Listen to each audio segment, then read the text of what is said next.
Hello everyone, and welcome to another video tutorial in this series of tutorials for Item ToolKit, the world-leading software tool for all your reliability, availability, maintainability, and safety analysis. In this tutorial, I will walk you through on how to use the Item ToolKit Fault Tree Module, or FTA for short.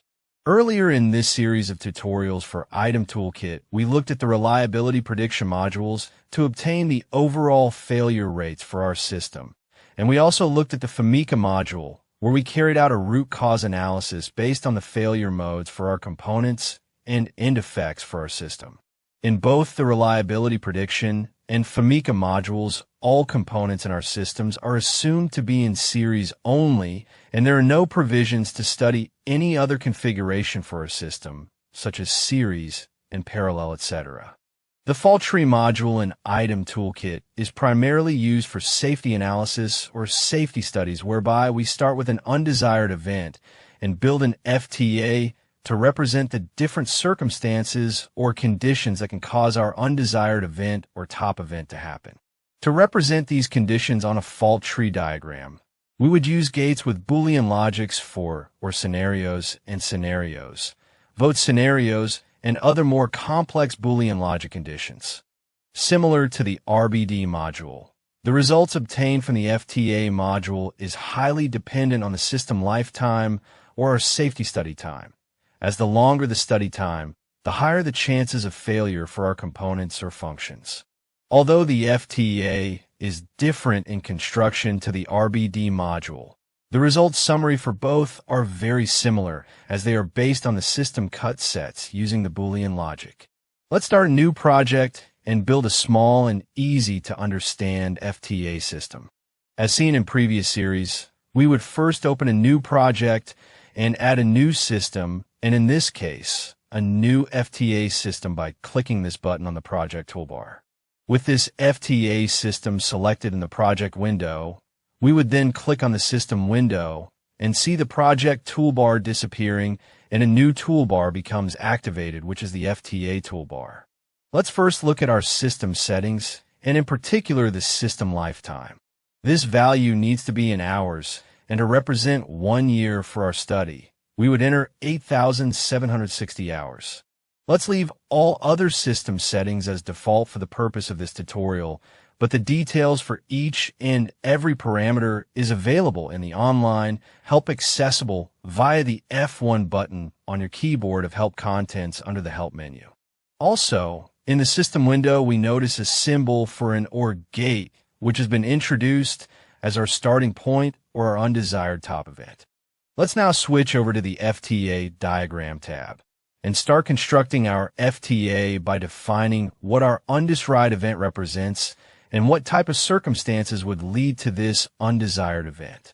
Let's set the zoom to 200% via the right mouse click option and then edit our gate by simply double-clicking on it. We see the gate parameters window come up, and we can now go ahead and change the default name and description for our event. Let's model an undesired event called explosion and a description of explosion in the factory. The logic for this gate is currently set to OR. Therefore, any further gates/events added to this top gate would be treated as an OR scenario, which means the failure of any one or more gates/events under this gate would satisfy the failure of our top gate or event happening. Let's change the logic for this gate to be an AND gate for our small example, which means that all the gates/events added to this AND gate must happen to satisfy our top gate or event happening. To do this, we can simply use the gate drop-down list, and as we see, we could change this to any gate type, such as vote gate, not gate, XOR gate, inhibit gate, transfer gate, null gate, priority, and gate. All of these gate types and logics are detailed in the online help. Now that we have selected and to be the logic for our top gate, we can now click OK to save. We can see the gate symbol update to UN and logic symbol, and the name and description for the gate has been updated. Now we need to define the circumstances that could lead to an explosion, and we do this by using the main FTA toolbar. We can use the toolbar to add different types of gates in blue, such as OR and priority, and vote, X or not, null, transfer or inhibit gates, or we can choose to add different type of events in red such as basic, house, undeveloped, dormant, or conditional events. Let's add 3 main circumstances that if all happen together or fail together during our set lifetime could cause an explosion in our factory. Let's just add these as 3 OR gates, and we can expand on them and change logic later if necessary. Now that we have added these 3 OR gates, we can name them and enter the descriptions for each gate. Let's name this first OR gate to be protection and a description of protection system. Let's name our second gate to be leak and a description of leak from the main fuel line. The third gate we can name spark and a description of spark caused by a short circuit. To recap on our system model, if our protection system fails and we have a fuel leak and we have a spark, then there will be an explosion. Now let's first break down the conditions for our fuel leak. As these conditions are going to be the final level for our gate leak, we can add basic event to represent these. The events that could lead to a leak in our main fuel line could be either a split in our pipeline or corrosion leading to a fuel leak. Let's name these basic events and enter some description for each. Let's call this first event corrosion and a description of corrosion in the fuel pipeline, and for the second event, we could enter pipe split for the name and a description of a pipe split in the fuel pipeline. The next step would be to define some failure models for these lowest level events, but we will come back to this after completing our model. Let's now consider the circumstances that could lead to the failure of our protection system. The first thing we need to do is to change the gate type to an AND gate to represent all of the inputs happening for this AND gate to be satisfied. To do this, we would double-click on the gate protection and change the type to an AND gate. Now we consider the events that could satisfy the failure of our protection system. These could be due to the failure of 2 elements for our protection system. We could call these element A and a description of loss of element A, and the second gate, element B, with a description of loss of element B. Furthermore, as our protection system only has one power supply for both element A and element B, we need to model a common cause whereby the failure of our power supply would cause the failure of both element A and element B. In order to model this, we would add 2 OR gates to our protection and gate, and let's call these element A with a description of loss of element A and element B with a description of loss of element B. Now let's first model the power supply to both these elements as a common cause by first introducing this power supply as an event and name it power with a description of power supply for element A and B. To create a common cause for element B, we would simply copy this event power and then move over to the gate element B and use the option to paste repeat.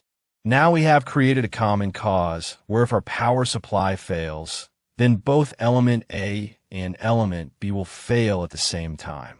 Let's now add the events elements A and element B to these OR gates to complete our protection system model.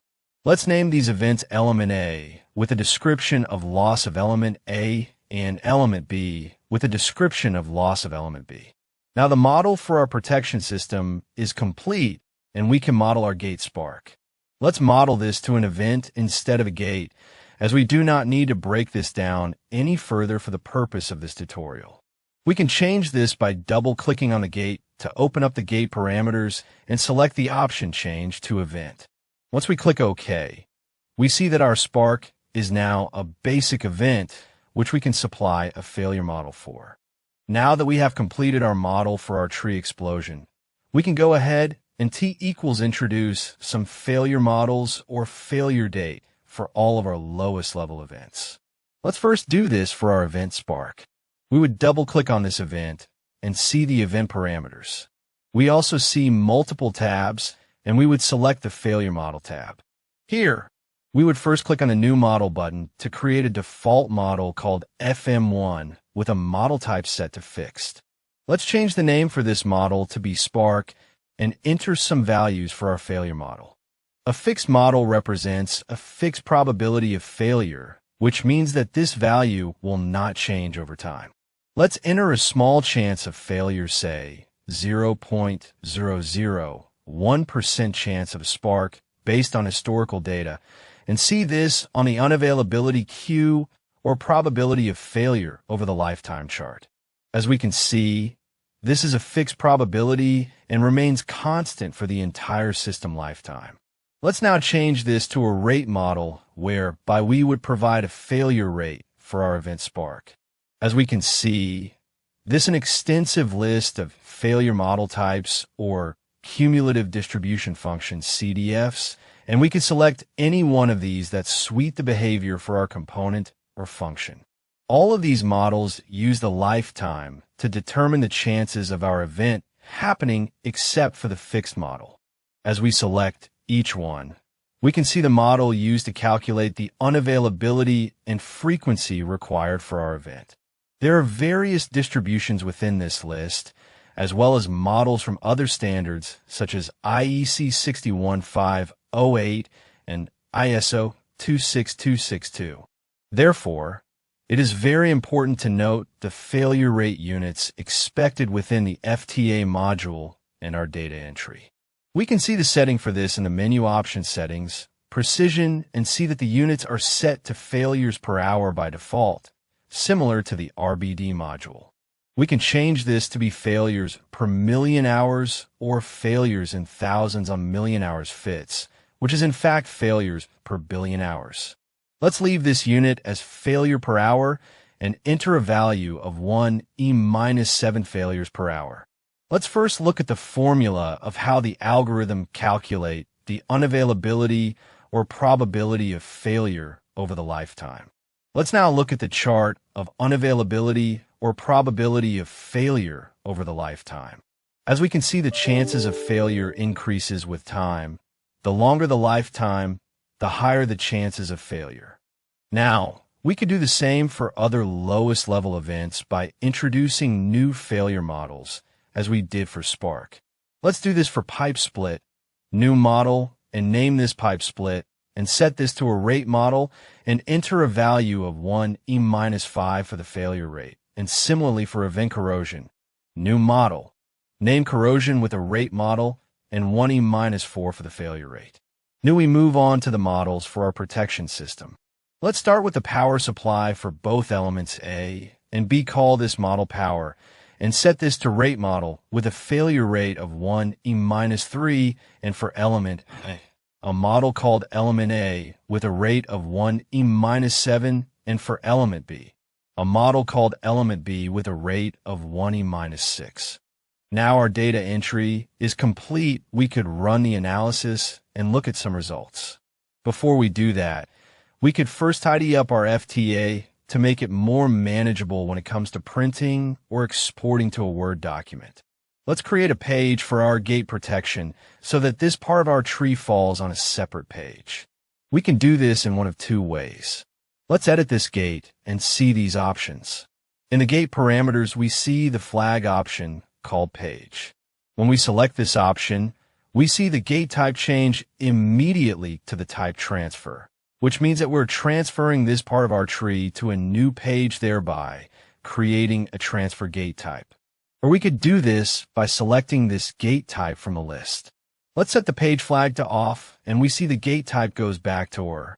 Let's now select the gate type transfer from the list and click OK. Now we see a transfer gate introduced and our protection gate transferred to a new page. To view our protection system, we can either select the transfer gate and click on the page down button on the main FTA toolbar like so, or we can use the hierarchy to navigate from higher pages to lower pages or vice versa. Let's now run the analysis and look at some results.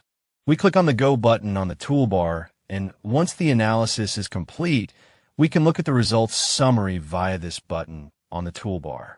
As we can see, the results are in 3 different sections very similar to the RBD module.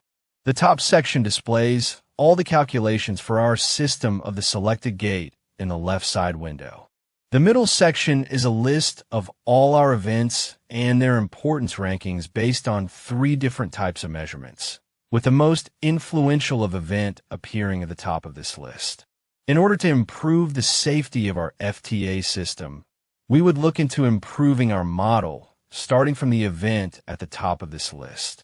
Finally, the bottom section is a list of the cut sets, or the single events or combination of different events happening together that can cause our top event explosion to happen.